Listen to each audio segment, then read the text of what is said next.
Hi folks, this is Sanovin from MagicGatheringStrat, here with my second video. I'm using a similar deck to the Celestia deck I did before, but I've made some modifications. I found that we just can't get the last few points of damage through with the earlier build, so I decided to lower the curve and get those points of damage in early rather than late, and then hopefully just trample over them later. Anyway, one card you may notice as missing from this build is Voice of Resurgence. That's for a reason. I'm trying to keep these decks within a reasonable budget, and as Voice is going for around 30 bucks a pop without contributing major parts to this deck, I went ahead and left it out. Anyway, it's been replaced with Call of the Conclave, which fills much of the same roles without the cost.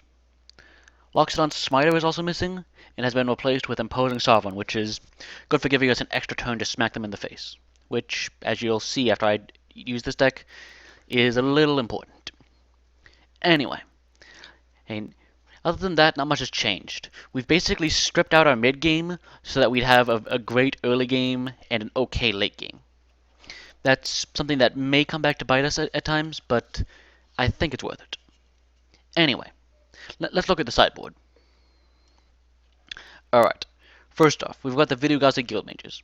These are almost good enough to run main deck with Advent of the Worm and Call of the Conclave in there. Unfortunately, the fact that it's a 2-2 for 2 rather than a 3-3 for 2 kind of hurts us. So they're in the sideboard for the matchups where they're really important. Trostani is also in here as a one of. I'm not sure about her anymore, seeing as she costs so much and is occasionally difficult to get out. But in games where she matters, she really matters. So we're going to keep her for now. Anyway, we've got the average Mistcutter Hydra to deal with mono blue and various scary stuff. 2 Pythic Needles to deal with Control Decks and Elspeth. Banish a Priest to help deal with stuff that's hard to remove, since green-white is not known for its varied suite of removal. And let's see.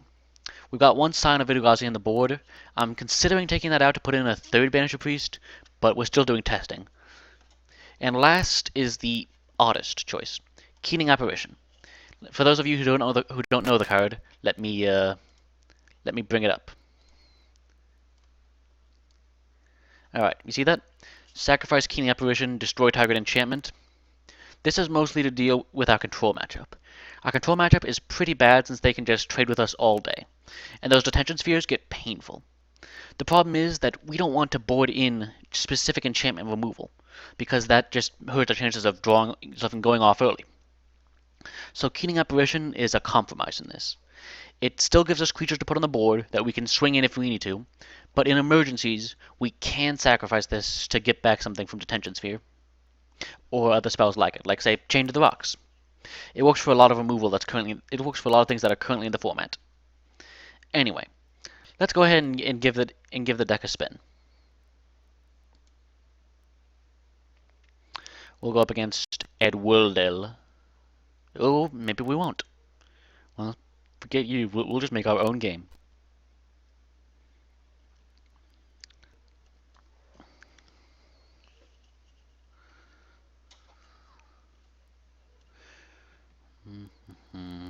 And we wait. And wait. And wait. Isn't this exciting, guys? I know I'm excited. Anyway, while we wait for the match to start, alright, let's talk a little more about what we're doing here. As I mentioned before, Banish a Priest is in here mostly to deal with problematic removal, but Pelucranos is here just because occasionally we need big beef without that can double as a removal spell given enough mana. We don't always need it, which is why he's only a one of, but when we need it, we really need it. And Scion of Vidugazi, I don't think I need to explain. But I will anyway. It's our... Oh, never mind. No, I won't. I'm going up against someone named Buckchops. I'm not quite sure how to feel about this. Anyway. Now, this deck, oddly enough, plays a lot like our mono-red deck. We don't really care about taking damage. We just want to punch them in the face as much as we can and as fast as we can. So we're going to pay 2 life just so we have wide open turn 1.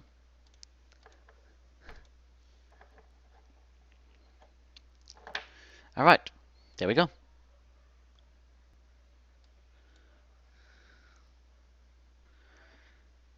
Now, uh-oh. Red-white is still problematic for this kind of deck, but with the changes we've made, we can at least have a good match sideboarded. Alright, now we're going to play Call the Conclave over Soldier of the Pantheon, because what we want to do right now is just get as many dudes out as fast as possible. And I prefer Call of the Conclave because against red-white, Fleece Mane Lion is a lot more useful if you can get it monstrified. It's unlikely we will, but every removal spell we make them use now is one they won't have for later. And at the moment, there's no real difference between these two. I mean, yes, if we got up to it, we could populate, but honestly, populating isn't really important. Like, there are situations where we might want the bird more than we want this, more than we'd want the extra centaur.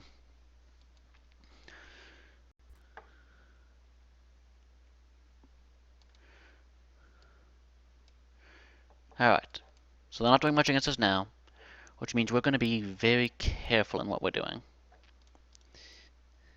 We're going to swing and see what they do. Yeah, kind of what I figured. I think we're going to let that happen. Because we don't know what's in this deck yet. People want a variety of things, and we might want that Celestia Charm as a surprise blocker or as anything, really. However, the fact that we're still hitting them for 3 is pretty good for us. Alright.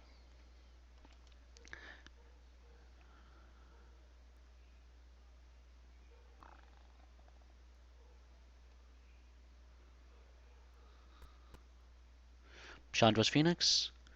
We're not real concerned about Chandra's Phoenix right now. They're leaving it back to block. Looks like we don't get to do unpleasant surprises. But I'm perfectly willing to trade, honestly. Because we can replace that Soldier of the Pantheon in an instant. I don't think he wants us to gain life. Yeah, we'll let it through. It's odd. I figured the centaur would have a giant target painted on its back, but it's actually the last thing that's being hit. Probably because he's planning on chaining it to the rocks for value later. Now, if we do see chain to the rocks in this, which I don't see any reason why we wouldn't, we will be boarding out the centaurs. That's odd. Oh, I know what he's doing. There's a combo running around right now with Perforos and Assemble the Legion. It hasn't really taken off since it doesn't have much support right now. Like, there's the cards for what he wants to do aren't really there yet, but they will be at some point. Which means we should be watching a life total, which is why I'm going to do the exact opposite. Well, perhaps not. No, we'll watch our life total this time. We can populate next turn, worst case scenario. Because unless I'm mistaken, all he really has is Chain to the Rocks and other burn spells and stuff like that. So Celestia Charm can help us against burn spells, and Rootborn Defenses wouldn't help us anyway against Chain to the Rocks. So now we just have to let him take his pound of flesh. Though we want to hold on to Celestia Charm if we can. If he happens to get this guy operational somehow, we want that to exile him. We want that very badly. But if he taps out to play a kill spell, then honestly we have to take it. Because then we have to use it, because then we can hit him for lethal next turn. In fact, we still might be able to if we're careful about this. Looks like the answer to that one was no. Let's see if he wants to trade, or if he just wants to chump block. If he wants to trade, we're going to make him waste his time. Nope, just chump block. Good. Though I have to admit, I am kind of curious about what he could possibly have. Oh. Well. Oh, hello. Are you going to do the stupid thing? Do the stupid thing.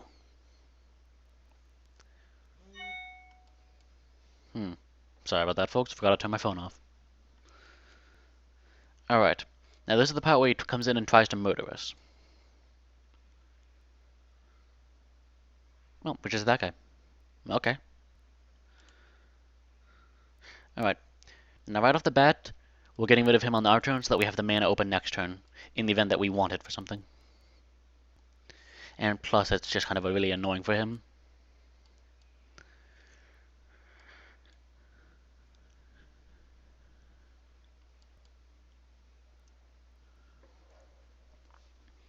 Alright. Now, we're not going to swing in because there's no point. He'll just chump block forever. But if he tries to remove us, we've got an advantage. Hmm.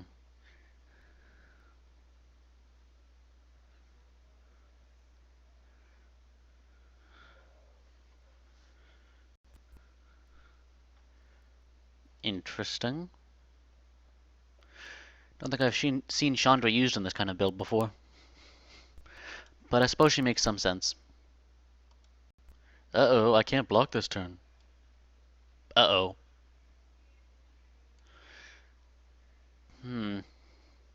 Well, a lot depends on what we do now. I think we have him, ladies and gentlemen. We just play Reborn Defenses, and then swing past his guard, since he doesn't have enough mana open to stop us.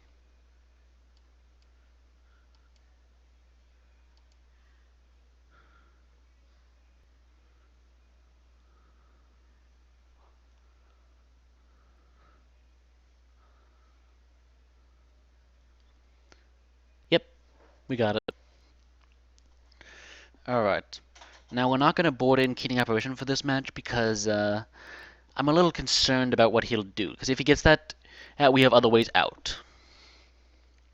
So, what we're going to do is.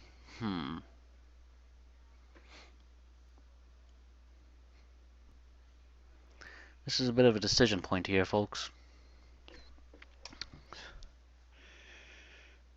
I think we are going to put in Keening Apparition after all. But we're going to cut from... No, we can't really afford to cut from anything. The Boon Satyr is of least utility, so we're going to cut from those to put in Keening Apparitions. Because we do not want his combo getting online under any circumstances. And we will put in another... Well, we have a one of. It's as good a time as any to test out Tristani. Let's go for it.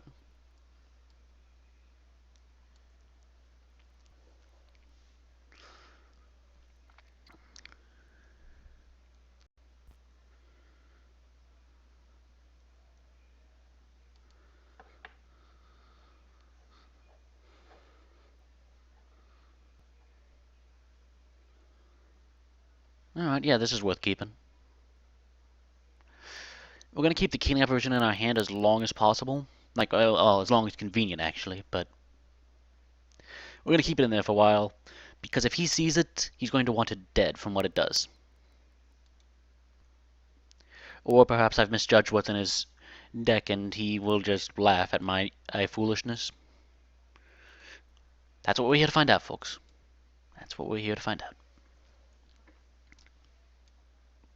Alright, now a lot depends on what he plays now.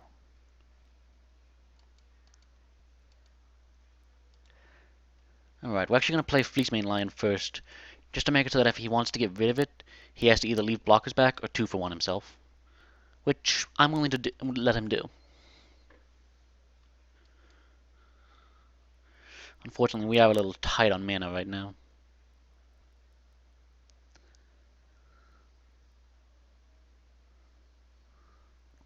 Chain to the Rocks. It's good we got that out of the way. Although Keening Apparition makes it very funny. But we'll save Keening Apparition for a later time. Right now, we want him focused on using up all of his resources, while we're still keeping ours intact. And buying a little time is nice too.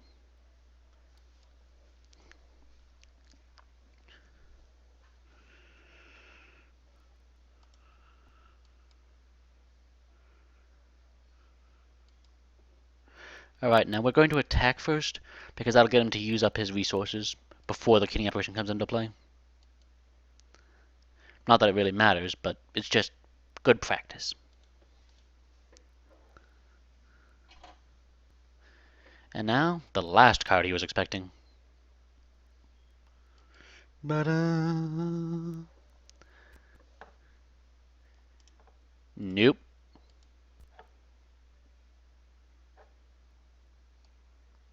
And we got him to waste a card. He's probably hasn't run into this one before. At least not in a constructed environment. Well, okay. The War Leader's Helix hurts a little, but not that badly. And banish a priest. That'll be nice if certain elements get out of control. Now the only thing that really hurts us here is Assemble the Legion, and we still have outs for that. Nykthos? This is a very odd deck. Nope, Assemble the Legion. What do you know? What a surprise! But they still come into play tapped.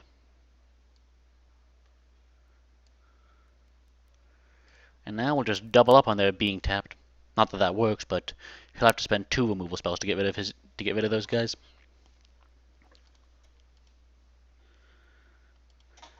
It's too bad there's no Detention Sphere in green colors. That could buy us a lot of time.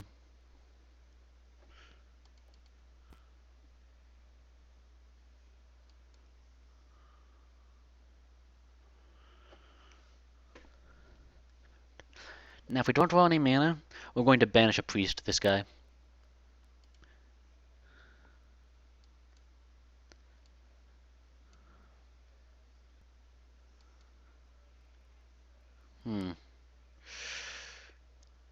Yep. Still gotta banish a priest. Or...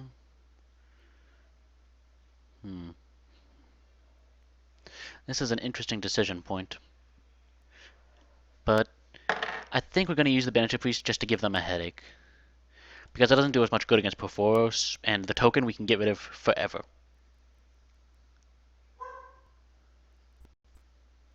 Not to mention it gives us an extra turn of stopping stuff. Sorry about the barking. Nothing I can do about it, folks.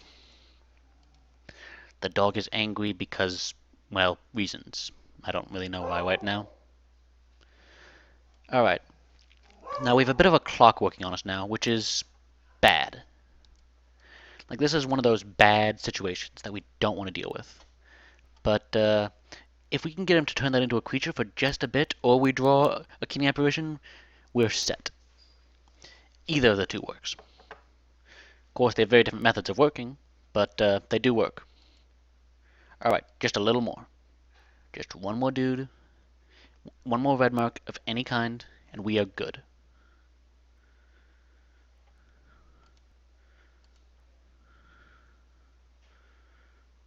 Guess not. Oh, that's just painful to draw. Alright, Experiment 1 comes out, and we swing for the fences. It sucks, but it's what we gotta do. And we're forcing him to leave up blockers. Ouch. We might lose this one, folks. Not much we can do against this kind of combo unless we draw our outs. But I've only started seeing it recently, so it might be a thing next set, but it's equally likely not to be.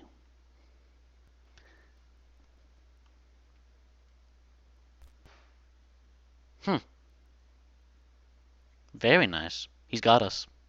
There's nothing we can do to stop that.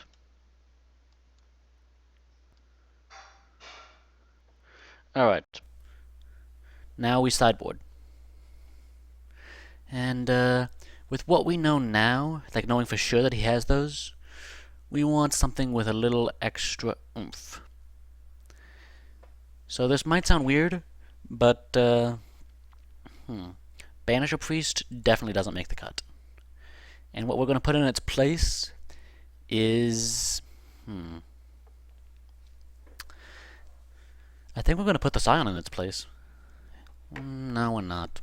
What are we going to do? Vidugaza Guildmage might be the play here. It's a bit of a pain, but it's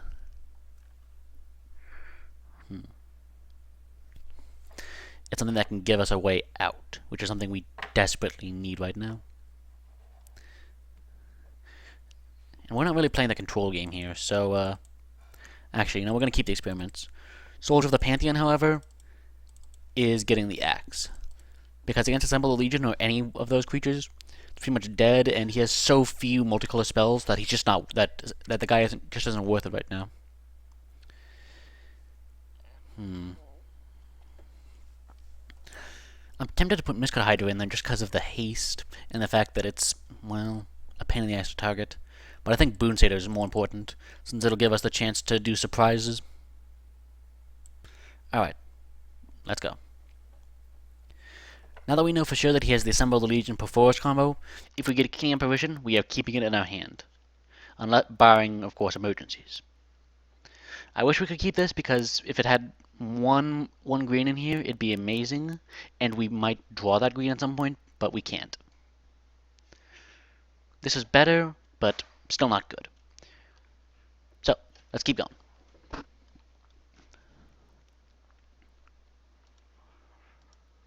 Every life counts. So these Temple Gardens are effectively Celestial Guild Gates as far as we're concerned. We're going to be very, very careful with what we're doing here. Because, like it or not, we're stuck playing the control deck right now. Well, sort of.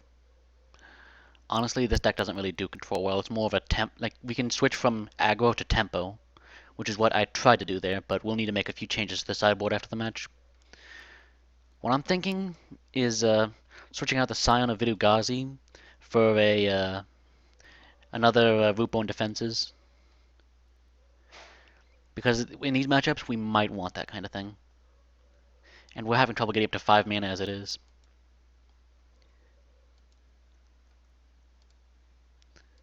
Alright. Now... I don't think he has Electricity in his board, so we're going to play another Imposing Sovereign. If he does, this is going to, well, hurt a lot, but this gives us resilience. And more dudes. So that when he tries to be clever and block one of them, so he can shock the other one, we can Celestia Charm it. It's not my favorite plan, but it'll work. Perhaps. It all depends on what he does during his turn. Oh, he's tapped out. Excellent.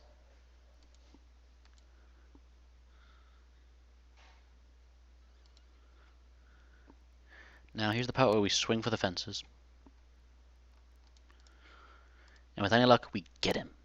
But if we don't get him, well, that's bad. Like, you guys know how bad stuff works, right? Alright. Now we eat his dude and keep ours. Which is good. He'll need to get up to 6 mana and Mizzium Mortars to get out of it.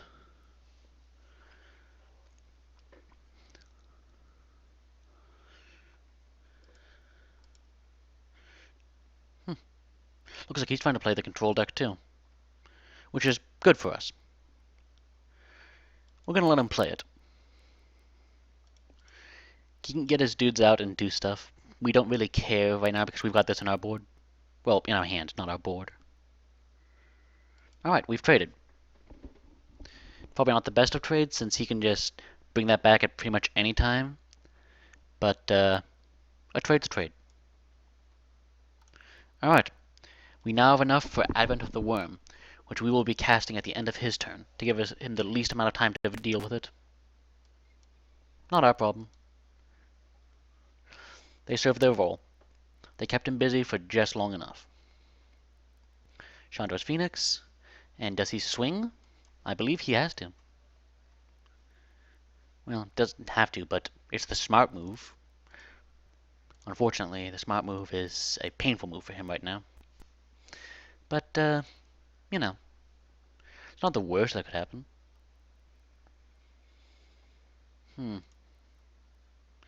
I wanted to keep Rootborn Defenses mana open, and I think we need to. Imposing Sovereign will be our backup plan. You know what? I'm turning this phone off. There.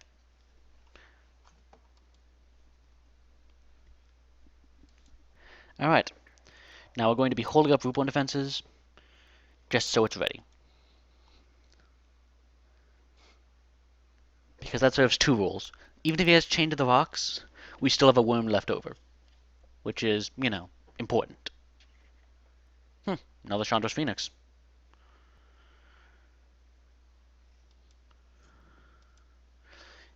If he swings with both, or actually, yeah, he has to swing with both. Okay, good. We've got him on the ropes, I guess, if that's the term. Alright. Now I'm going to do something that may seem a little odd. Well, I am going to after we swing and see what he does. If he blocks with both, I think we're good. Like, we have him. But if he doesn't, like now, we're going to be playing Imposing Sovereign and Call the Conclave, because he doesn't have enough mana left to get up to that amount. And this means that if we rule one defense, we still get something nice out of it. Because I don't think he has the cards he needs to do everything.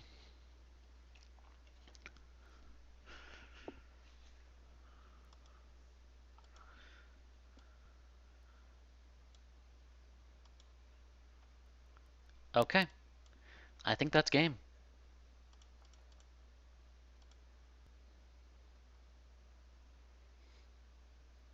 Yeah, that doesn't stop us. Good game, Sarah. Alright. So that's Last Niagara. This is the first video of several, and I'm going to leave it at one, just so you guys have some more and I have time to fix this up. Alright. Have a good day.